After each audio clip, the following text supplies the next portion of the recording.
بسم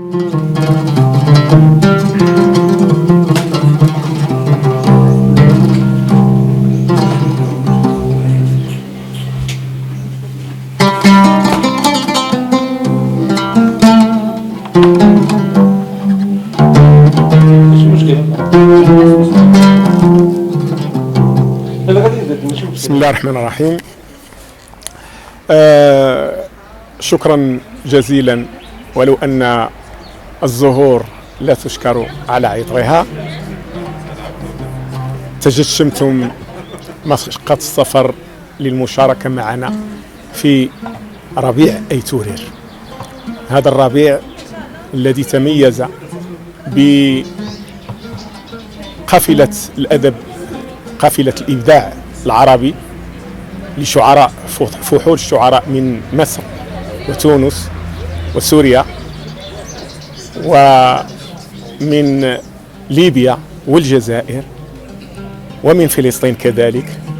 وتمتعنا بعبقرية الشاعر الكبير السوري الأستاذ جعفر حيدر والأستاذ إسماعيل زويرق. كانت المحطة أول أمس، وكان فيها الشعر فياضا. في مدينة أيتورير الرابطة الوطنية للشعر والموسيقى كتنظم خيمة الشعر الدورة الأربعين بتنسيق مع المجلس البلدي لمدينة أيتورير وبتنسيق مع جمعية أصدقاء الثقافة والفنون وكذلك عدة جمعيات وعدة فعالين ثقافيين.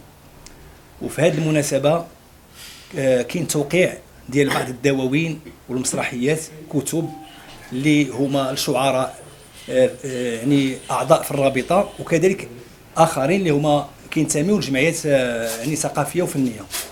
معنا الاستاذه سلوى بن عزوز، الكتاب ديالها اللي هو المدسوسه والمحرات هو قدامنا، غيكون التوقيع ان شاء الله. الاستاذ العربي ايت ايطو زريغات ليطا بلو هو معنا هو كذلك شاعر وكاتب واستاذ بمدينه ايتورير. كذلك معنا كتاب باب الشعبه اللي هو القصاص والروائي احمد السبقي اللي هو جاي من مدينه اسفي. كذلك معنا الاستاذه السعديه صلاح الدين اللي حاضره بكتابها قيد جلستي اللي هو من التاليف ديالها هو عباره عن ديوان زجل. كذلك معنا ابن الرابطه، كنسميه ابن الرابطه لانه هو ابن تاع سلوى بن عزوز الشاعره ديالنا اللي الف مؤلف الاسم ديالو غير حياتك من الدمار الى السلام. فهذه الدواوين وهذه الكتب عندنا اليوم توقيع اللي كيحضر فيه اساتذه اجلاء وكذلك اعضاء من المجلس البلدي لمدينه ايتورير، وكذلك سعاده الباشا اللي هو يعني كيدعم هذا الميدان الثقافي والفني. مزير ولا اللي سقرنا الرد اللي بالزينين ولا الرد اللي مقرنين ناس مرحبا الضيافين يعزان اللي درنا عيوش كانت نزير لنا مرحبا ورتا ديك شي مدرنون هكا مرحبا يقوم دار تسانو تسيك اري غير بي في القلب اللي تساتسيك يسقاسنا كاغلغما مولاتي اللاس غساغنو فوا داترات نكيس يسقاسنا يترجو سفر ندمن هاروكو غير لو ديمون غو سفر حكينا وش نهنتي لي فوق راس يحرايك البوحي جات سرسنتي منو قالي مزيان نكوزا سمون نفوش اقور واللي وريسي اللي ضرب ثمين ناروتات يغبقي بريغي دودان وريسي حريان تفرنوت نوز زاج نبغي ملاس لو شي ميجاني دودان رانا تنتسين يضرب نسيني قلبي وانت ساونت ادينينا نبي محمد نقص يا نفوس تسانوي قالوا الزال ديالي في العافي راسي سواد الجاهل سلكير الوناس يضرب نسيني قلبي وانت ساونت تما زلت اسري غاداك فلاس نسولغ اي تورير قال البلاد يفولكي الا الومان كيلي الزيت الى فرخان المستوى نتما زيرت ولا الثقافات بنضل بربي تبارك وتعالى هذا يسلم ربي الشر يسلم اسنا غرب وقتي لا سنوامان هذه حينو زري غني زمستي تيقارو دار يقاري لسينو غوبن سني بلا حوال هذه المواجل زمنة تسنسم يغور نحميد ربي داكنيش كغورس ولا ينهني زموري اللي ديستمش كاتوكال يكيز ما غوري ديك وراون سكر وانه يشي زمستي وراونس يوا انحو الا كوالي غرات نحو الدوس كي غيسي تما. شكرا. برافو.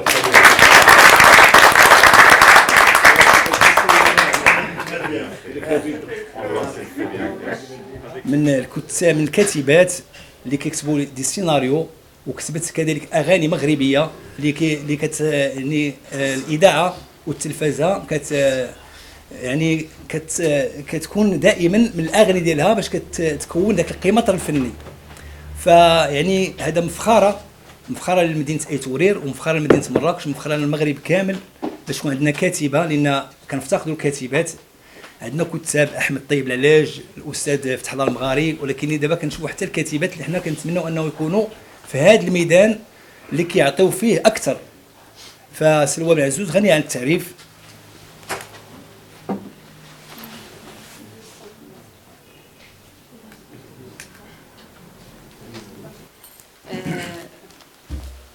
غادي نقرا لكم واحد القصيده، اما الشعر يعني ما غاديش نتكلم على نفسي. انا زجاله وشاعره، يعني كنكتب كنحاول باش نقدم شي حاجه اللي فيها البصمه ديالي، وتنحاول باش يعني يكون الظل ديالي خفيف عليكم. تنتمنى ان يعني الناس اللي غيتكلموا عليا هما اللي يعني يشكروني، ماشي انا اللي غنشكر نفسي. غادي نقول لكم واحد القصيده اللي كتبت في اليوم العالمي للمراه، يعني تحيه لهذا المجمع هذا ديالنا. سميتها مجمعنا هذا. اسعدات من بدا الكلام بالصلاه والسلام على عالي المقام طه نبينا عظيم الشان والباقي تلام.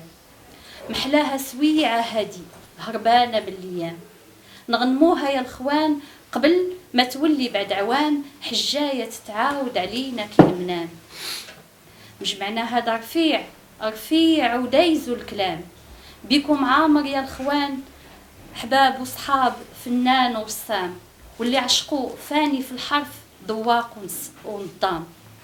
كيسا نرضى تدور علينا احلام المدام، من شاي منعنع في صواني مقيومه بشان ومرشان، وحلاوي مشكله تحلي مجمعنا ويلوم الليلان.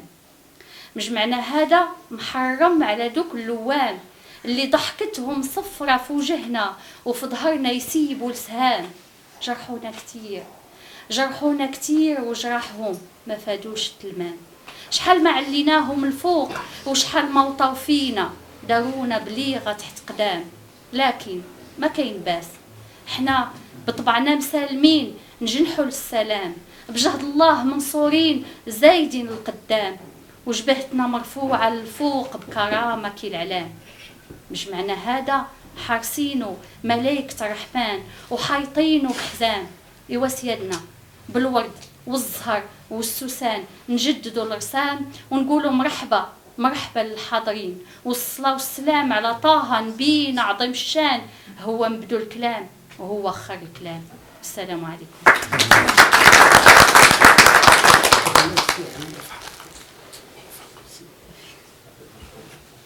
والتي أشعارها نهوى، ومن شعرها كنوز الدنيا يسوى. ناغاها الشعر مذ كانت في مهدها حتى بزت من بات في الشعر أقوى. فاقت دواوينها من كانت دواوينه في أسواق الأدب تقرى وتروى. تشد الرحال لربع هي فيه ساكنة، كما أن الأمصار لأجلها تطوى. في حفظ الله هي من عين حاسدة، حتى نزدرد شعرها كازدراجنا الحلوى.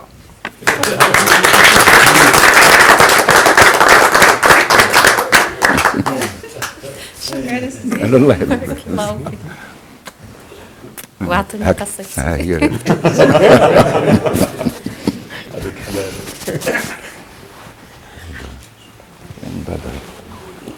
تضر لك الدوزان.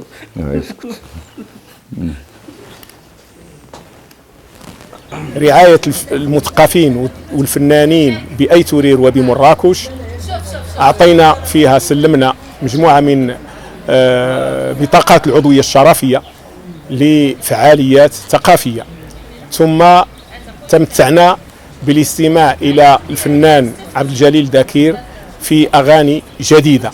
كل هذا رعاية للثقافة والمثقفين، وهي رسالة نتحملها ومركبة للمسؤولية نتجشمها ونمتطيها حتى نكون عند حسن ظن المواطن.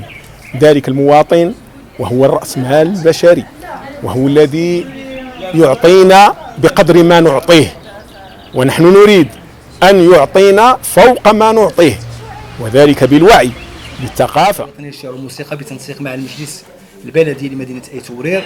معنا الأستاذ العربي أيتيطو غادي يتحدث لنا على الكتاب ديالو اللي هو اليوم في محل التوقيع، لعنوان ديالو زريقات ليطا بلو. تفضل أستاذ.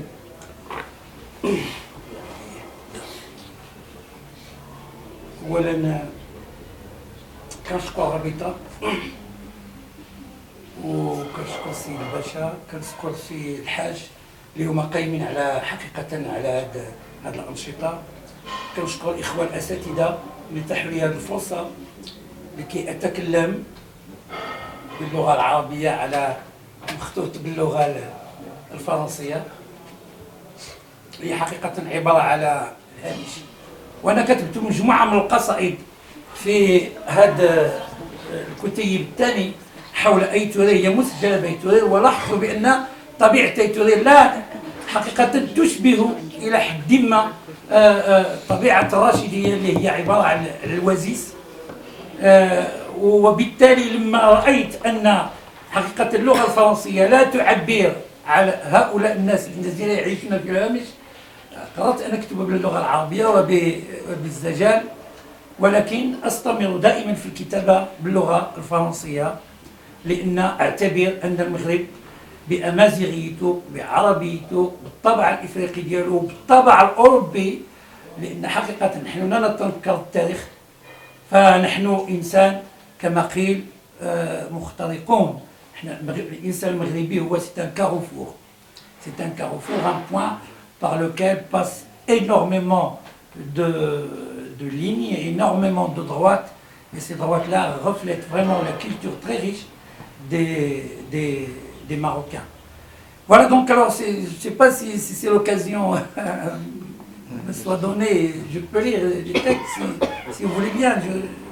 دابا غير تقديم باش نفهموا شنو الموضوع اللي كاين داخل الكتاب ونطلعوا. De toute façon, ça c'est le reflet de la culture de la périphérie, comme je la vois moi. Je parle, c'est vrai que les familles sont berbères.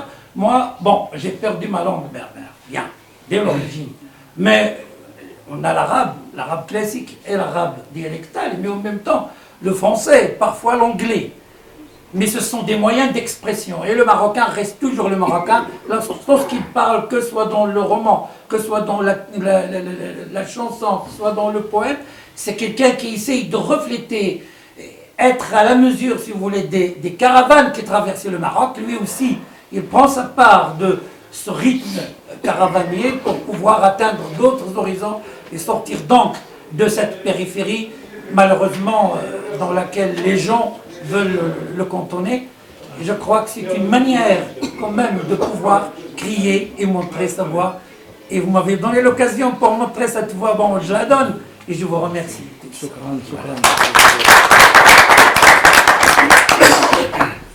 غادي ننتقلوا للاستاذ عبد الجليل داكير اللي هو استاذ مقتدر ورئيس جمعيه نبرات بمدينه سطات، واللي هو عنده عده اعمال، ومن الاعمال الفنيه اللي كنرحبوا بها وكنحبوها جميع، وهو عنده عمل ما بينه وبين الاستاذه سلوى بن عزوز، قطعه جميله كنتمنى ان تروقكم وتروق الجميع. بسم الله سي عبد الجليل، مرحبا. جهد يعني ليس باليسير، و سبب وجودها وخروجها إلى الواقع أنني كنت أشاهد مجموعة من المسلسلات السورية وهي تتحدث عن تاريخ المغرب، المرابطون والأندلس، ملوك الطوائف إلى غير ذلك، فكان يحز في نفسي أن أرى تاريخنا يكتب من قبل المشارقة. فكان هذا الحدث هو بمثابة استفزاز ذهني وباعث على العمل. فاخترت هذه الفترة نظرا لأنها فترة مجهولة في تاريخ المدينة، تاريخ الاحتلال البرتغالي لمدينة أسف، ثم أن الفظائع والجرائم التي ارتكبها البرتغاليون داخل المدينة وما تم يعني تصديره بين قوسين من طاقات بشرية ومن بشر إلى الجزر ماديرا وإلى البرتغال، يعني الشيء الكثير. فأصيب المغاربة في مقتل في تلك الفترة، خصوصا أن المغرب كان يعيش حالة انقسام ما بين الهنتاتيين بمراكش والوطاسيين بفاس. فهذا هو يعني المضمون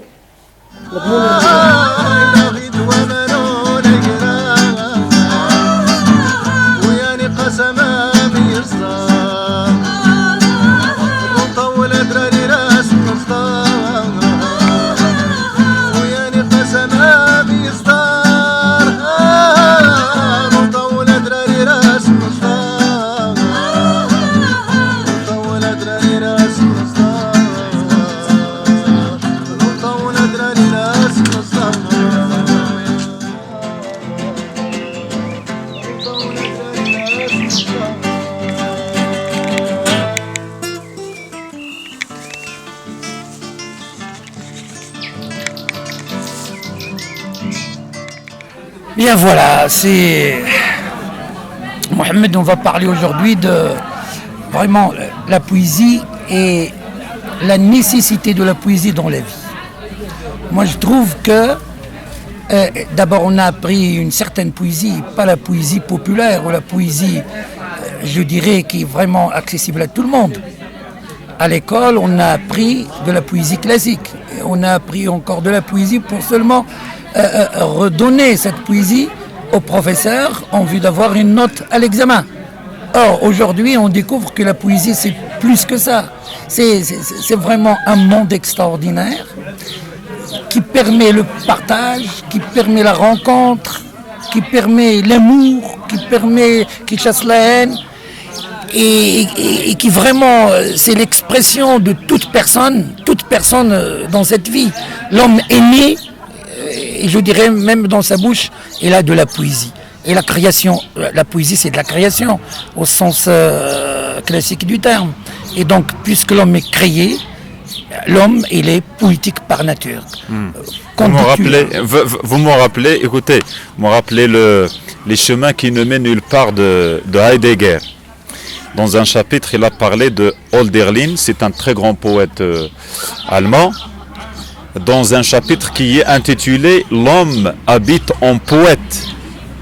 La vie, c'est de la poésie. D'ailleurs, je suis très content que le mot poésie et écriture soient des mots au féminin.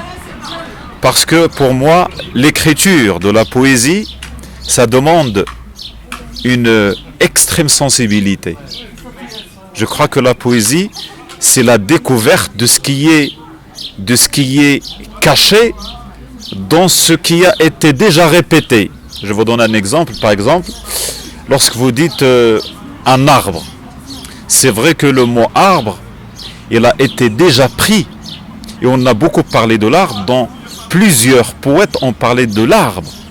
Mais chaque poète essaie de peindre l'arbre selon une vision du monde. Donc, c'est comme un petit peu les propos de Deleuze quand il dit que c'est une répétition qui veut dire la différence. D'accord. Ça se répète, mais c'est tout à fait différent. Tout à l'heure, effectivement, alors je reprends ça. Tout à l'heure, lorsqu'on a présenté les deux recueils, Zregat les tons bleus et les pierres bleues des Oued ou La Voix de la Terre, c'est exactement ça. Moi, ce que j'ai vécu dans la région de Rachidia, parce que c'est ma région natale, c'est effectivement extraordinaire. Notre rapport avec l'Oued, notre rapport avec les dunes de sable. nos rapports avec les palmiers, le rapport avec les nomades. Et on a bien compris qu'effectivement, dans la région du Sud, on a cette propension poétique dont vraiment jouit je dirais le loisien. Et je trouve que la poésie, ce n'est pas partage, c'est autre chose. La poésie doit être partagée avec les gens, et donc, que ce soit dans l'expression, ou dans sa rhétorique, ou dans son écriture, quel qu'il soit, ça doit être une écriture accessible, et c'est dont il s'agit dans ces écrits, même s'ils sont en français. Et c'est pour cela que maintenant j'essaie de traduire ça en arabe, et j'ai tendance à écrire en arabe dialectal et en arabe classique. Et ben alors, qu'en dis-tu, hein? Moi, écoutez, j'ai déjà essayé de cogiter autour de la différence qu'il y a entre la lecture d'un texte en prose et la lecture d'un texte en vers. C'est vrai que lorsqu'il y a une très grande différence. Quand on parle de la lecture en général, on fait allusion à ce qu'on appelle le postulat de 3 S. Muslamat al-S talata. Le signe qui est transformé en son et le son qui est transformé en sens. Lorsque je suis en train de lire un texte en prose, je peux vraiment passer de signe au son. Oui. Alors là, je suis dans l'oralisation. Alors, cette opération n'a pas une grande importance. Vous savez, par exemple, lorsque vous dites, vous avez Alain, c'est un très grand philosophe, il était dans un compartiment, dans un train, et il a vu un soldat en train de lire le journal. Il lui a dit, mais qu'est-ce que vous êtes en train de faire? Il lui a dit, je suis en train de lire. Qu'est-ce qu'on a dit dans le journal? Il a dit, je ne sais pas, je lis. D'accord? Lorsqu'il s'agit d'un texte en vers, déjà, le passage du signe au son est un art. Le fait de lire seulement la poésie, c'est déjà un art. C'est une harmonie, c'est une mélodie. Il faut respecter la prosodie, l'intonation, l'accentuation et tout ça. Passer au sens, encore enrichit la lecture parce que le texte, c'est un lieu de rencontre, une instance écrivante, une instance lectorale. Et donc, c'est pour cette raison que la poésie a besoin d'être un petit peu, je dirais, vulgarisée. La poésie, c'est d'abord un travail du poète qui écrit un texte en vue de le partager avec le plus grand nombre de personnes possible. Alors, je répète, si la poésie n'est pas un partage, c'est autre chose, ce n'est pas de la poésie. C'est pour cela qu'à l'époque, on vit maintenant la démocratisation, et la démocratisation de presque toute la culture, et puis la vulgarisation de ce qui est difficile. Maintenant, je crois que la poésie ne peut être que quelque chose qu'on peut partager, à l'image de nos mariages, à l'image de nos nuits de noces, à l'image de notre vie festive. La poésie, c'est ça la poésie. On ne peut pas imaginer autrement. Chacun de nous est poète dans sa vie quotidienne. Chacun de nous voit cette poésie de sa manière. Donc moi, je suis contre le fait de cantonner la poésie dans le vers avec tel ou tel pied, ou bien le texte, tel ou tel texte.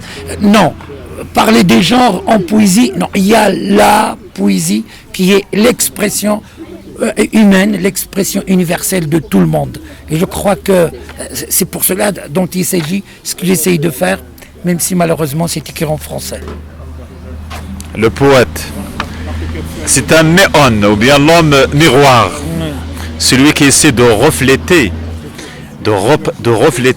le monde, mais cette définition est insuffisante.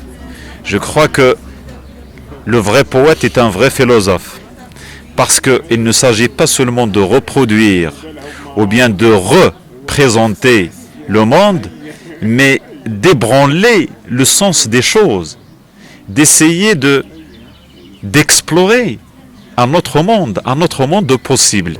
C'est pour cela que je crois qu'il n'y a pas de place pour une aiguille, à mon sens, entre le poète et le philosophe. Un philosophe, c'est vrai que celui qui arrête la parole sur la pente et qui lui demande de ce qu'il dit.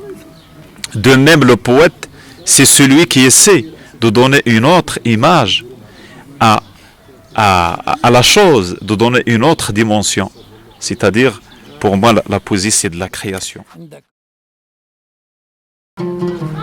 نلاحظ في المواطن أزمة، الأزمة الكبيرة، وهي التي ناشدت فيها قافلة الإبداع العربي على أن تنظم ندوة عربية تلم شتات المثقفين العرب وتعطي استراتيجية واضحة للعمل على أزمة الثقافة.